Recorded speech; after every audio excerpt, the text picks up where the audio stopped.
En los pasillos hemos hablado mucho del régimen sancionatorio aduanero. Ayer el representante Berrío hizo un recorrido por el trámite legislativo y ahora vamos a entrar en lo técnico. Es el momento del conversatorio régimen sancionatorio aduanero aplicable a zonas francas. Para ello invitamos al escenario a Silvia Paula González, socia de González Anzola Abogados, a Pedro Sarmiento, socio de Crowd Colombia, y a César Cermeño, socio de Martínez Quintero Mendoza González Laguao y de la Rosa. Bienvenidos al escenario, el tiempo de disposición lo pueden ver en pantalla.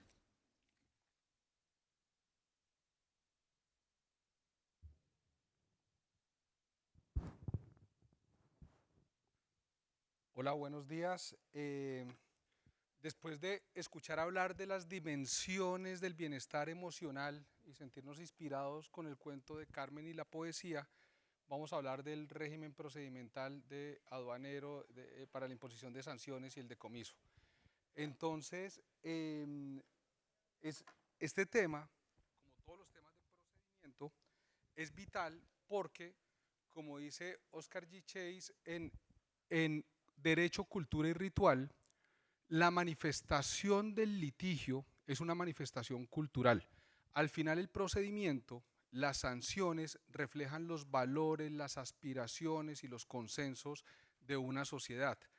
Eh, Eso me recuerda, por ejemplo, a Jorge Esquirol, un profesor de Harvard, que dice que usualmente nosotros somos vistos por Occidente y por los países dominantes como un derecho defectuoso, incompleto, contradictorio, tropical, y lo cierto es que en últimas nuestro derecho refleja ciertas búsquedas culturales y personales. Por ejemplo, mientras unos países prefieren la eficiencia, ustedes van a ver que muchas de las discusiones que se hicieron cuando se estaba gestando este régimen sancionatorio y de procedimiento tienen que ver, por ejemplo, con las garantías, con el debido proceso, que en últimas son temas que están como en nuestro ADN.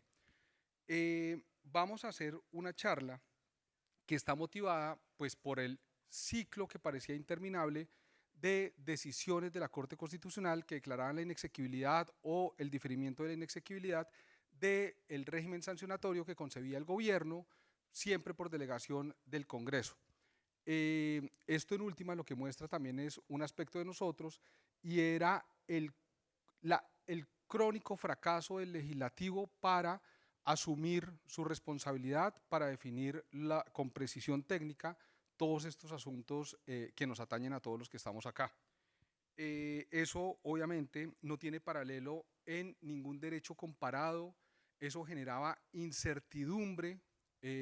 Uno de los elementos básicos de un empresario, de un abogado, es tener certeza sobre las reglas de juego.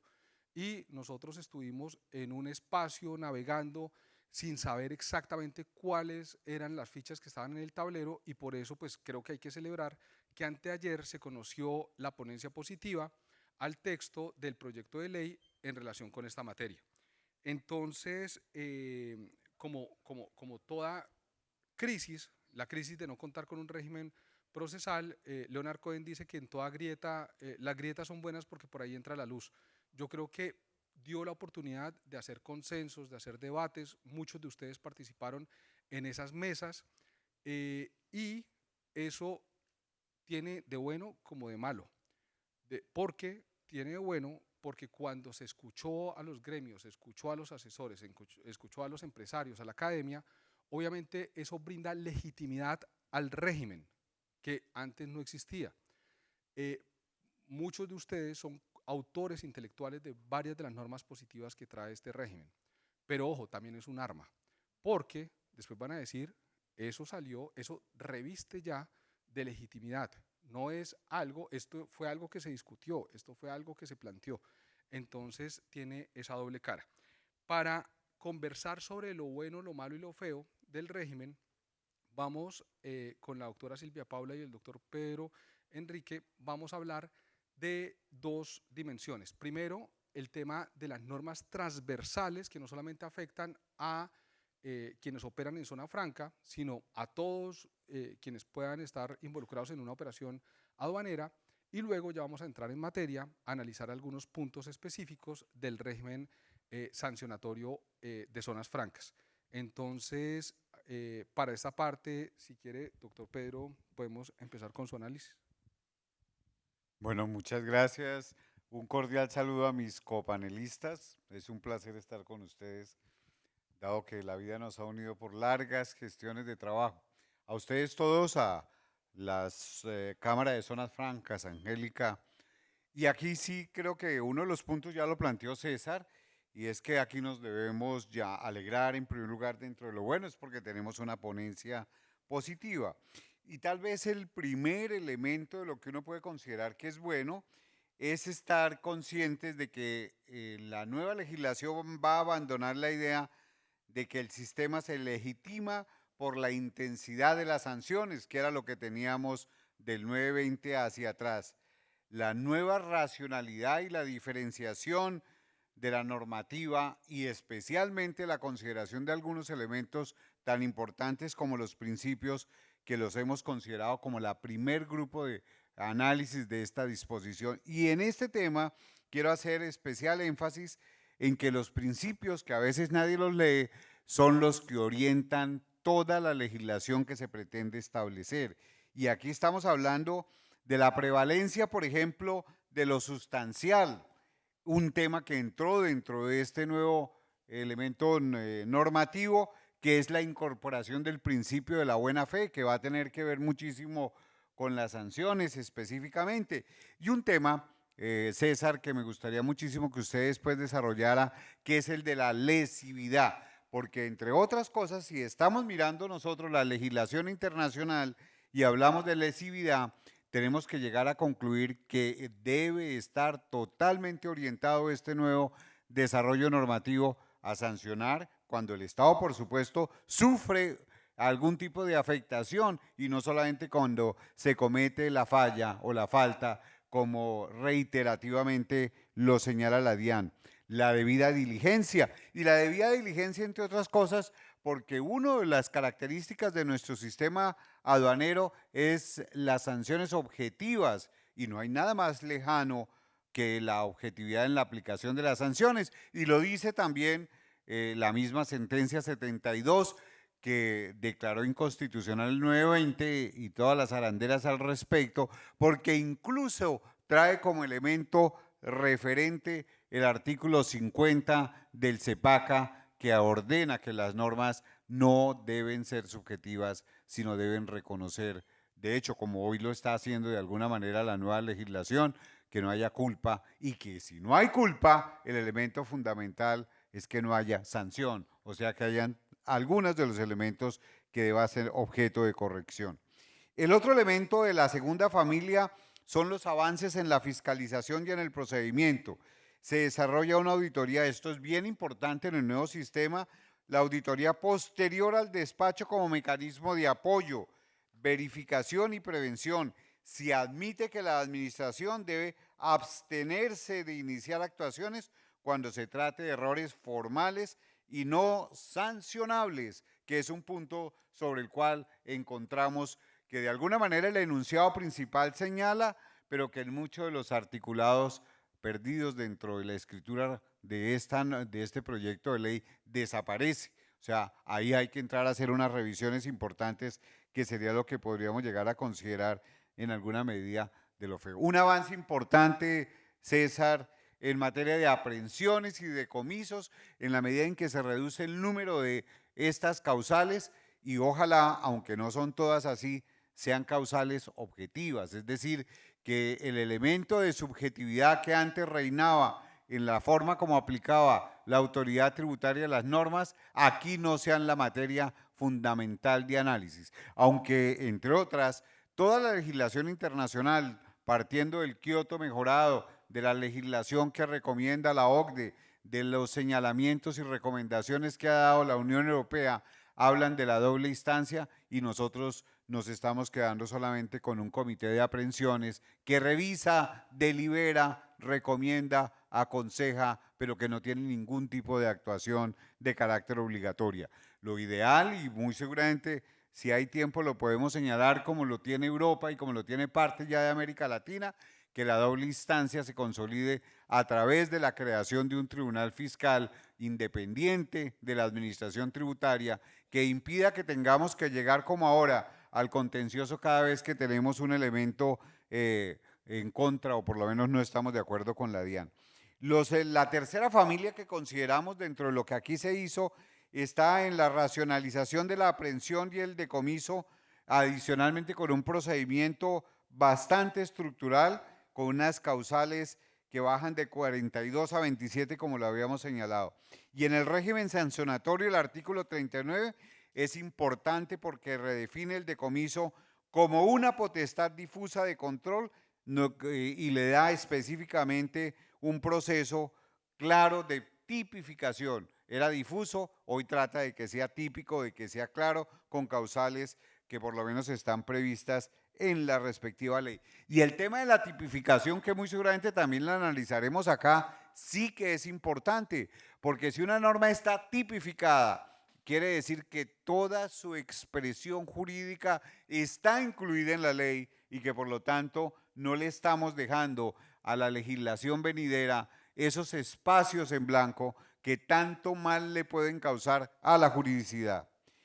Uno de los rezagos importantes que encontramos en el nuevo modelo tiene que ver fundamentalmente con que algunas de las causales que aquí se están señalando quedaron generales cuando se dice demás causales previstas por otras leyes. Eso es subjetividad, eso es establecer tipos penales extensos.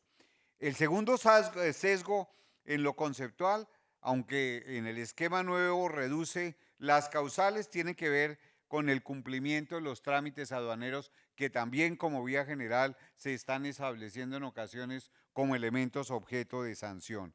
Y uno de los terceros sesgos o rezagos tiene que ver con algunas de las causales que se han venido estableciendo, aunque hay que señalar que el establecer el término de 5 años como desde el conocimiento del hecho es un elemento importante del nuevo reglamento y que alabamos y creemos que debe darse, pues debe necesariamente entrar a cumplirse. Con respecto a la firmeza de los autos, la diferencia relevante está en que en el proyecto legal precisa mejor los criterios para determinar la fecha del conocimiento cuando no sea posible establecer la ocurrencia del hecho. Ese es un punto importante. Pero hay otro que necesariamente también podemos considerar que sigue siendo un rezago, incluso que raya en la inconstitucionalidad, que es lo que tiene que ver con el título ejecutivo y el proceso de cobro. Es aberrante ver todavía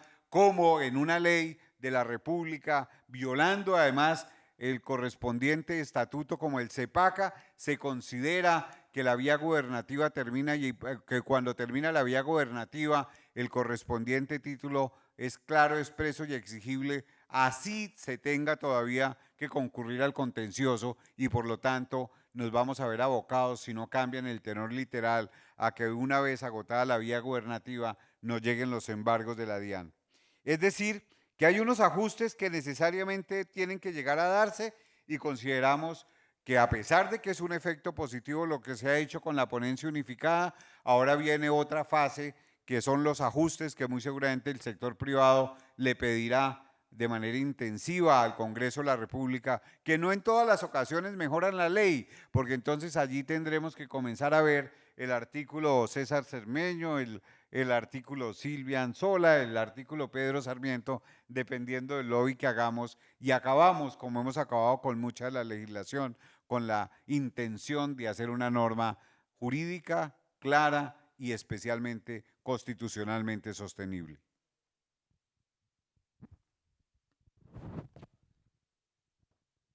Bueno, pues siguiendo un poco lo señalado por César, en donde nos corresponde hablar sobre lo bueno, lo malo y lo feo de este proyecto, uno de los temas que llevó a muchas horas de discusión en las mesas con la DIAN y el sector privado fue el tipo en blanco. El tipo en blanco, para quienes no son abogados, es una sanción totalmente abierta. Es una sanción que señala que por nuevas obligaciones que se consagren en el 1165 o en la norma sustancial que haya, va a haber una sanción siempre de 250 VTs. Después de estas múltiples discusiones en donde el sector privado se oponía al tipo en blanco por violaciones al principio de tipicidad, La DIAN manifiesta que en la medida en que el régimen sancionatorio va a quedar con una estructura de ley que siempre va a tener que pasar por el Congreso de la República y demás, requiere de estos mecanismos para poder seguir creando figuras aduaneras, obligaciones en la parte sustantiva. De lo contrario, no podría crear absolutamente nada, manifiestan ellos, porque estarían sin armas para poder controlarlas y sancionarlas. Entonces, la realidad es que vamos a tener un tipo en blanco. Ese tipo en blanco va a conllevar a una sanción de 250 VTs, que así consideremos que 250 VTs posiblemente no es una sanción o una consecuencia baja, está graduada como una sanción grave, lo cual para efectos de graduaciones de las sanciones no es positivo. ¿Qué se logró en medio de ese tipo en blanco? Que quedara restringido a obligaciones de competencia de la DIAN, porque en un principio en alguno de los tantos borradores que hubo de este texto trabajado con el sector privado, quedaba abierta la lectura a que era cualquier obligación.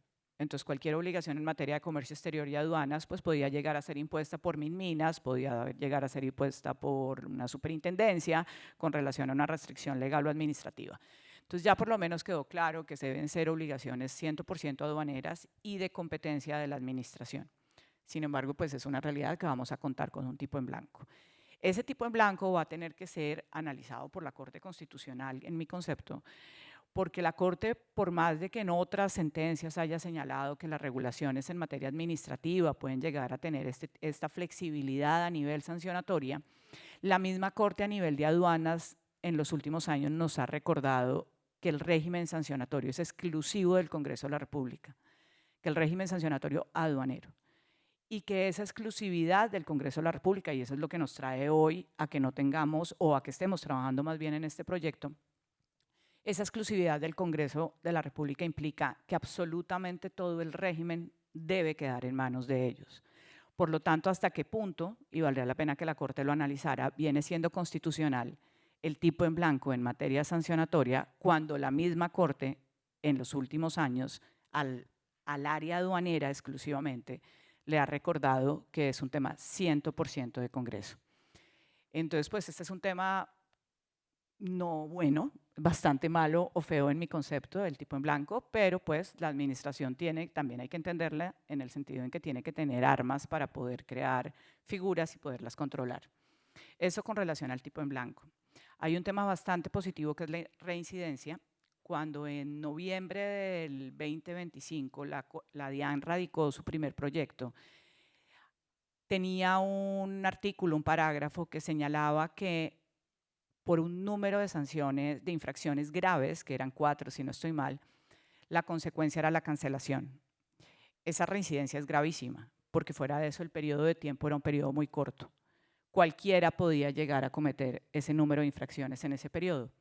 Después de muchas discusiones, la DIAN elimina esa reincidencia del proyecto, esa reincidencia ya no se encuentra dentro del proyecto, y sujeta solo la cancelación a 2 situaciones, que una de ellas consiste en realizar operaciones con proveedores ficticios. Los proveedores ficticios se listan por parte de la DIAN, es decir, aquí comienza un proceso de debida diligencia por parte de todos los usuarios en aras de no realizar operaciones con proveedores ficticios que ya deben estar de forma previa listados por la DIAN. Y la otra infracción que conlleva la cancelación es la de simular operaciones.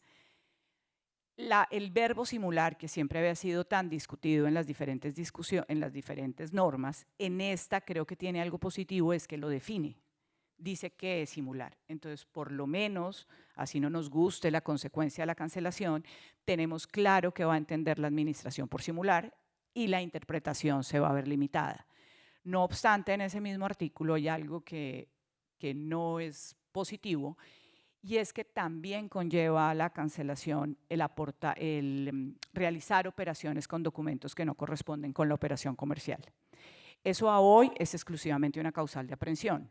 Mañana, si contamos con esta ley, va a ser una causal de aprehensión y una causal de cancelación. Y se dio toda la discusión con la administración en las mesas porque se les decía, los usuarios aduaneros, todos aquellos que actuamos en nombre o por un importador o un exportador, no somos quienes tramitamos dichos documentos. Luego nosotros nunca deberíamos ser cancelados por un documento que no hemos tramitado y que posiblemente no corresponde con la operación comercial.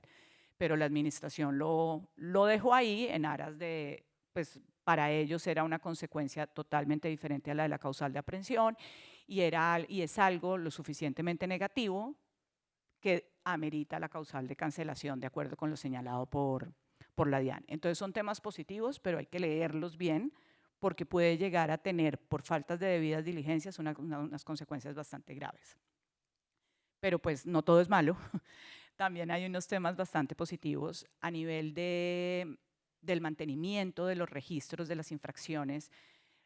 El sector privado logró que se estableciera en la norma, en respeto a la habeas data del usuario, un término de permanencia del dato en el INFAT. Esto es totalmente positivo porque a diferencia de cualquier registro a nivel de aduanas no existía un término establecido. Y otro tema que algunos del sector privado lo ven como algo positivo es que las facultades de la administración, que hoy en día no tienen un límite en el tiempo para efectos de apreender una mercancía, va a comenzar a haber un término que es de 5 años. Es decir, ya ese tiempo indefinido que hoy la administración tiene para aprender se va a ver limitado en cierta forma, lo cual es positivo para el sector privado en aras de que va a poder tener unos límites la administración para poderles aprender mercancía. Entonces es una norma que tiene bueno, malo y feo, como usted mismo lo dice. Perfecto. Para finalizar esta parte transversal, yo diría, bueno, en la exposición de motivos se menciona 17 veces el tema de la responsabilidad objetiva. Siguiendo el ejemplo de Silvia Paula, para quienes no son abogados, la responsabilidad objetiva es el análisis o la imposición de la facultad punitiva del Estado solamente por los resultados, por el hecho, sin verificar cuáles fueron las circunstancias o las motivaciones que dieron lugar a ese hecho.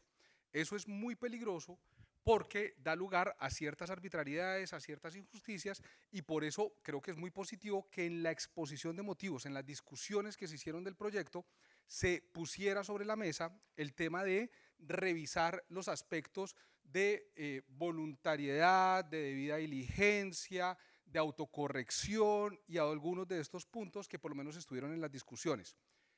No es lo mismo cuando alguien deliberadamente infringe la norma que cuando alguien lo hace por diferentes motivaciones que se salieron de su control, incluso ejerciendo la debida diligencia. Sin embargo, lo malo es que cuando uno mira, por ejemplo, el artículo tercero en el parágrafo dice que la administración se abstendrá de imponer sanciones y luego vienen algunas obviedades. Cuando caducó la acción, pues obvio. Cuando falta de competencia, obvio. Y dice, cuando hay errores no sancionables, se revisará el tema de integralmente. Lo que pasa es que ese principio, que está muy bueno, como por ejemplo, está muy bien que se haya puesto al principio de la norma la prevalencia de lo sustancial sobre lo formal, se agrieta un poco cuando uno mira el principio de lesividad. El principio de lesividad lo van a vender en la DIAN como un triunfo de los contribuyentes. No, es falso. Cuando uno mira de verdad voluntades reales del legislador para plasmar el régimen de responsabilidad subjetiva, uno puede mirar, por ejemplo, el artículo 7 del Código Fiscal chileno, que dice que cuando ustedes lo van a sancionar hay que mirar aspectos como, por ejemplo, el grado de cultura del contribuyente, la capacidad técnica del contribuyente, cuántas personas trabajan con el contribuyente, la novedad de la norma. En Colombia estamos acostumbrados que cuando hay, por ejemplo, un nuevo sistema, cuando hay un nuevo impuesto, cuando hay una nueva obligación, la DIAN es súper benevolente con ella y, perdón, esto iba a entrar en vigencia hoy, pero no pudimos porque el sistema se cayó. Pero cuando ya entra a regir y ustedes son los que fallan por falta de capacitación, porque era una novedad, ahí se impone implacablemente toda la norma. Eso no existe acá. Lo que existe es un principio de lesividad que dice que para imponer las sanciones se requiere que el usuario aduanero incumpla sus obligaciones. ¿Dónde está lo favorable ahí? Salvo que se trate de errores formales no sancionables, pues si no son sancionables, pues obvio. O causales de exoneración de la responsabilidad, pues otra obviedad. Es decir, Ojo, en tributario tenemos experiencias muy malas con el principio de lesividad. El mejor principio de lesividad estaba en la ley 1607 del 2012, que decía que solo eran sancionables las conductas que afectaran el recaudo, perdón la obviedad, pero lesividad quiere decir que lesiona. Si no lesiona a nadie, pues no debería ser sancionado. Pero la ley 1819 no solamente mató ese principio, sino que lo pervirtió, lo mató y bailó en su tumba, porque ahora quedó parecido al de aduanas, que es que cuando haya un incumplimiento de las obligaciones, habrá lesividad, es decir, no tiene sentido. Entonces, eso es malo. Y ahora lo feo es la firmeza de las declaraciones. Esa norma es inconstitucional. No por las razones que mencionó don Pedro, sino por otras peores. Y es, recuerden que durante mucho tiempo los aduaneros tenían la tranquilidad de litigar como los tributaristas. Es decir, había una sanción, se presentaba la demanda y hasta que no saliera el fallo no era ejecutoriable, es decir, no me podían iniciar el proceso de cobro coactivo. Sin embargo, por una interpretación del Consejo de Estado, en relación con el artículo 828 y 829 del Estatuto Tributario, se entendió que los títulos ejecutivos no tenían como esa excepción del 831 de la interposición de la demanda. Entonces, por eso estaban embargando en litigios aduaneros apenas terminada la sede administrativa. Eso se discutió y lo que salió fue una norma, un engendro inconstitucional, porque lo que dice es, ojo, a ustedes los van a embargar, los van a seguir embargando, aquí no hay ninguna victoria, salvo si son OEA, empresas de derecho público, tienen temas de convenios o tienen garantías globales. Eso viola el principio de igualdad. Es decir, ojo, ¿se pueden crear discriminaciones en este tipo de tratamientos? Sí, pero ¿cuál es el criterio objetivo para que a una entidad de derecho público no la pueda embargar en estos casos y a una empresa privada sí? ¿Por qué con garantía global? Yo sé el resultado, yo sé lo que se, perdón la redundancia, se garantiza en el tema, pero ¿por qué se discrimina en relación con ese tema? A mí me parece que el criterio es muy débil y la norma debería ser inconstitucional. Y finalmente, creo que Silvia Paula va a volver a este tema, en el tema de la multa por no poner a disposición la mercancía sujeta a aprehensión, también hay unas discriminaciones que no parecieran tener una racionalidad, que no parecieran tener como criterios objetivos para presentar esas discriminaciones. Nos queda un ratico nomás y vamos a entrar ya a lo que tiene que ver con las zonas francas de manera particular y concreta. Estos eran asuntos transversales que nos afectan a todos. Ahora vamos a ver lo que tiene que ver con las zonas francas y aquí arranca la doctora Silvia Paula. Bueno, gracias, César. Ya habiendo visto los temas transversales, hay dos infracciones de las cuales yo quisiera hablar y una, pues me voy a atrever a decir los numerales y a leerlas como para que nos ubiquemos un poco en ellas. Es el numeral 15511, permitir la salida al territorio aduanero nacional de mercancías sin documentos aduaneros. Esta dice autorizar el ingreso, transportar o permitir la salida de mercancías al territorio aduanero nacional sin los documentos que las amparan de conformidad con el artículo 594. Esta infracción puntualmente es el resultado, es positivo, no porque las infracciones sean positivas, sino por cómo quedó redactada la norma, porque es el resultado de una gran discusión por parte del sector privado y de la Cámara de Zonas Francas en las mesas de discusión, en la medida en que es un mix de dos infracciones que perjudicaban sustancialmente a los operadores y adicionalmente bajan la infracción, la sanción, y queda ligado y amarrado a los documentos aduaneros del artículo 594. ¿Y qué son esos documentos aduaneros del 594? Para efectos de una zona franca, la declaración especial de importación, o para efectos de una zona franca, el formulario de movimiento de mercancías. Entonces ya deja un poco debería dejar un poco la discrecionalidad del funcionario de entrar a determinar cuándo un usuario autoriza el ingreso o permite la salida sin el cumplimiento porque es claro cuál es ese cumplimiento de acuerdo con el 594. Y ese 594, como les menciono, pues nos reduce a los documentos aduaneros, que nos lleva a esos dos documentos a los cuales ya todos estamos acostumbrados. Entonces, en mi concepto es una redacción, a nadie le gustan las infracciones, pero es una redacción que es bastante diferente a las redacciones que ya tenían el proyecto de ley presentado por la DIAN y es bastante diferente a los diferentes borradores que nos fueron presentados en las mesas de discusión. Entonces, esa en cierta forma es positiva, siendo una infracción. Y la otra es el 15.5.23, que es no expedir o expedir con inexactitudes, errores u omisiones el certificado de integración, cuando dichos errores, inexactitudes u omisiones impliquen una menor base gravable para efectos de liquidación de tributos. Hasta acá uno podría llegar a decir que la redacción de la infracción no es positiva y que puede llegar a perjudicar por todas las interpretaciones que ha habido recientemente, bueno, en el último año, en el 2025, sobre los certificados de integración por parte de la DIAN. Sin embargo, a continuación dice, en cumplimiento de sus obligaciones y con los medios de los que disponga en su calidad de usuario operador. ¿Qué quiere decir? Que la infracción se va a materializar solo si yo teniendo medios no hago una debida diligencia. Solo si a través de esos medios permito permito que se expida un certificado de integración con esa errada información. Si yo no tengo la información, si yo no tengo los medios, la infracción no se debería por qué materializar. Entonces es positivo en la medida en que queda sujeto, sí o sí, al cumplimiento de las obligaciones y a los medios con los cuales disponga el usuario operador. Y adicionalmente, también creo que la redacción a nivel de la sanción puntualmente es positiva en la medida en que bajó a 200 VTs. Cuando digo bajó, es bajó con relación a todos esos borradores que hubo.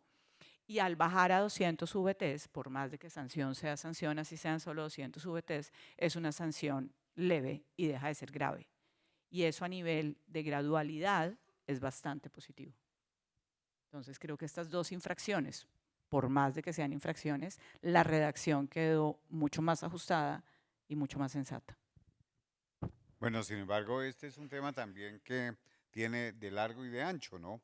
Acordémonos que el régimen de zonas francas no puede analizarse solamente de la simple extensión de un catálogo de sanciones, sino que las zonas francas son un subsistema, y un subsistema que además cumple con una función estructural absolutamente importante, como garantizar, por ejemplo, la exclusividad material y espacial de la zona franca, asegurar la trazabilidad documental de que hablaba Silvia, la documental y la física de las mercancías y evitar la indebida utilización de terceros, como hoy, por ejemplo, tienen que verse con los llamados de la economía popular.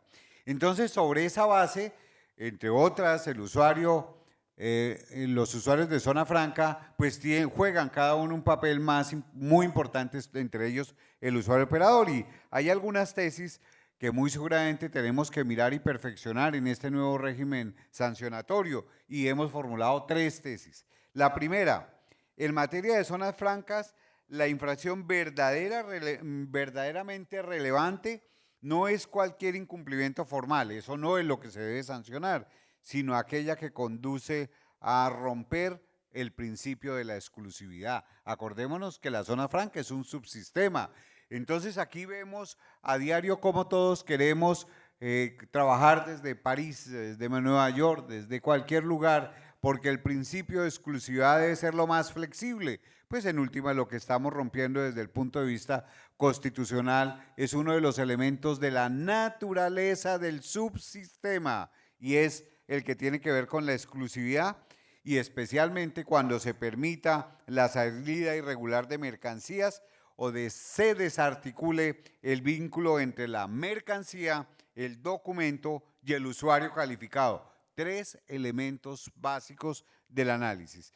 La segunda tesis: el usuario operador no es un simple administrador inmobiliario, y esto suena absolutamente duro, pero jurídicamente tiene que tener ese enfoque, sino el garante del cierre del sistema franco. No es cualquier tercero, no es, entre otras cosas, un asesor, es el que garantiza el control y el cierre respectivo del sistema franco, porque califica usuarios, registra empresas de apoyo, inspecciona inventarios y administra con exclusividad a la zona franca. Por eso en él deben recaer las sanciones que hoy se tienen, que por supuesto no deben ser objetivas y muy seguramente deben ser las que se están señalando y que se han logrado de alguna manera disminuir, pero no hay que olvidar cuál es el objetivo jurídico que tiene el usuario operador y cómo la forma como deben seguirse los procesos de sancionatorio hacen la diferencia.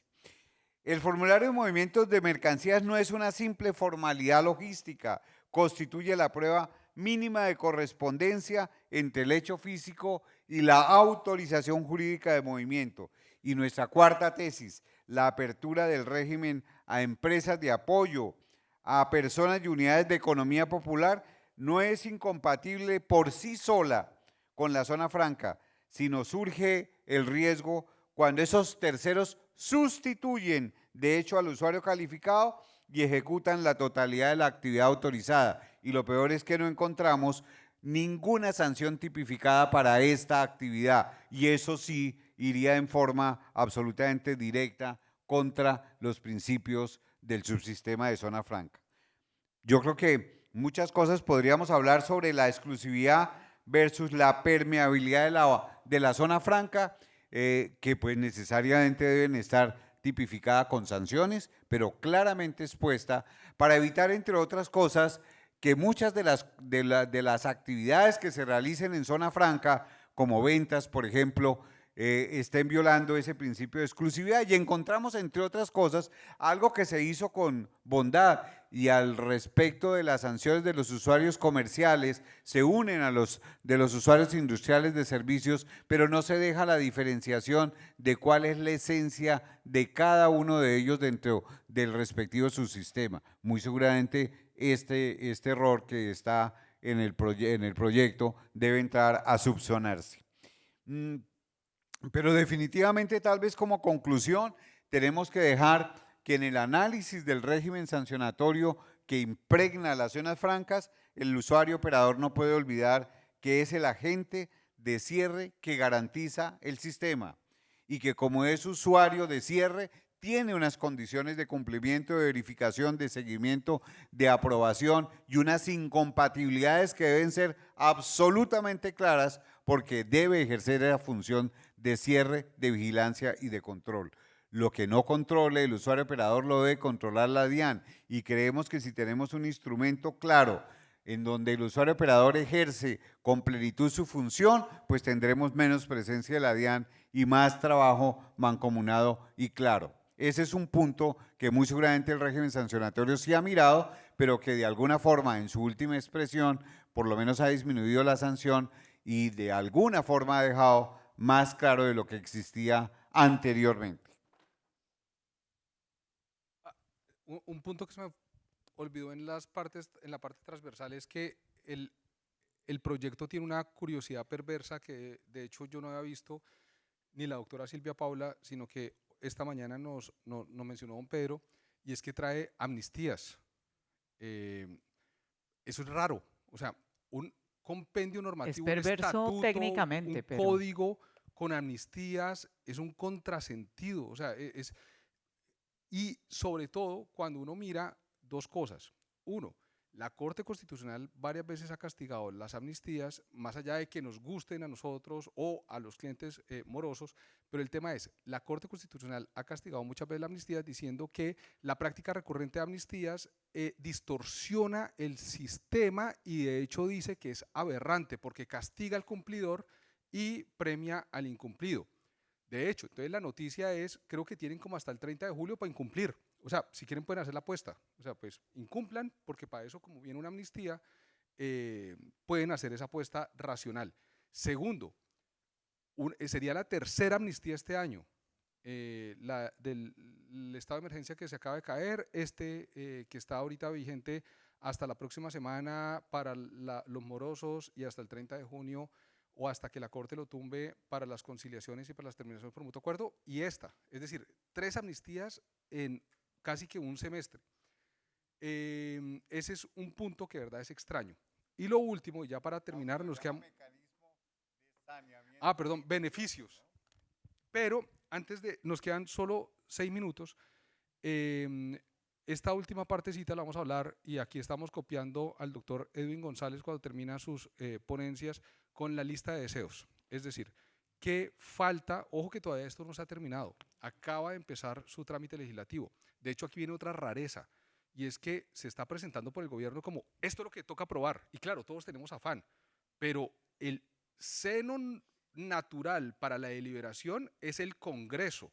Y otra vez vuelvo a advertir, ese manto de legitimidad que se le está dando, y es como ya hablé con todos los gremios, esto está acordado, tiene dos caras, la moneda tiene dos caras y puede ser peligroso. Ustedes serían copartícipe de varias de las aberraciones que puede haber acá. Entonces, el punto es, acaba de entrar la parte deliberativa. Hasta ahora empieza, dentro del sistema democrático, hasta ahora es que debería de deliberarse, pero van a ver que van a tratar de sacarlo express porque para eso tiene el visto bueno de todos ustedes.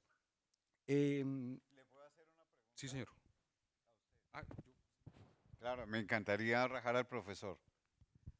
Bueno, básicamente tiene que ver con que qué sucede si no aprueban a 20 de junio la ley. ¿Será que el principio de la reviviscencia aplica o no aplica? La exposición de motivos le dedica mucho espacio a la revisencia y creo que hace una lectura sesgada del principio de reviviscencia. Pero yo creo que aquí el culpable en últimas también es la Corte Constitucional. Los efectos naturales de las sentencias de inexequibilidad es que sean hacia futuro. Cuando va ya un ciclo recurrente de inexequibilidades, debería castigar al legislador y al Congreso, en el sentido de no diferir más y no conceder más espacios. Todo esto lo digo.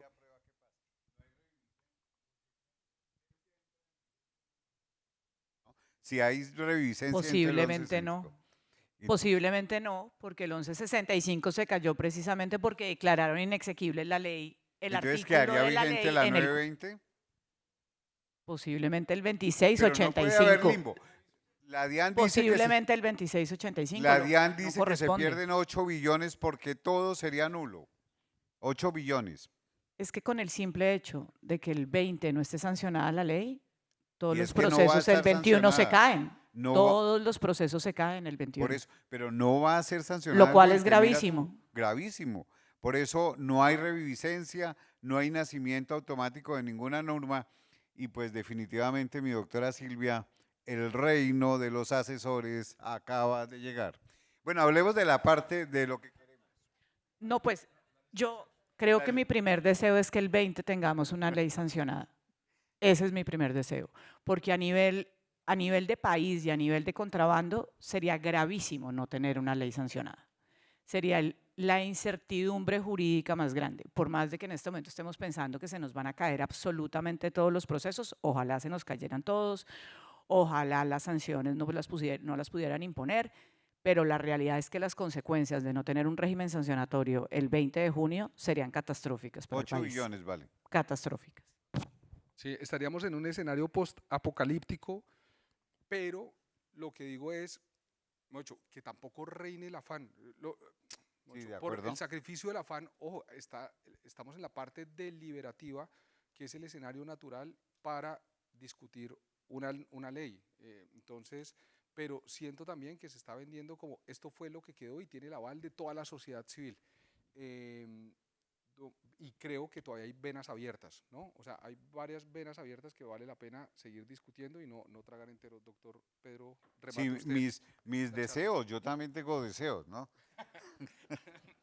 El primero y el tal vez más importante deseo es que el nuevo régimen cierre definitivamente la puerta a la responsabilidad objetiva, que los errores formales no sancionables sean una regla viva y no una cláusula decorativa como de alguna manera lo he podido apreciar en algunos artículos, que la lesividad opere como verdadero presupuesto material de sanción y como fórmula general, nuestra lista de deseos no pide un régimen blando, pide un régimen inteligente. Queremos una ley que castigue con firmeza al contrabandista, al defraudador, pero que no deje de tratar al operador cumplido como un sospechoso permanente, que le dé el respeto debido.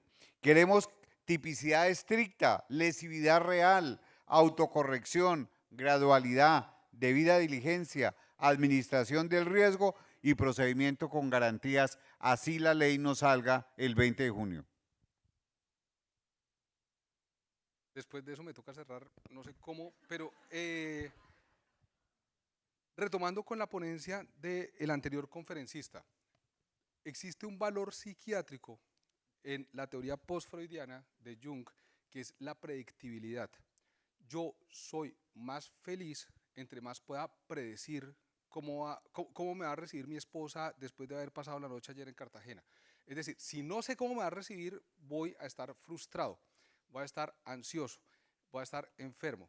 En este momento los aduaneros sufrimos de esa ansiedad por culpa de la incertidumbre y de verdad no saber en dónde vamos a estar parados el 21 de julio. Entonces, coadyuvo el deseo principal de la doctora Silvia Paula. Muchas gracias por su paciencia, muchas gracias por su atención.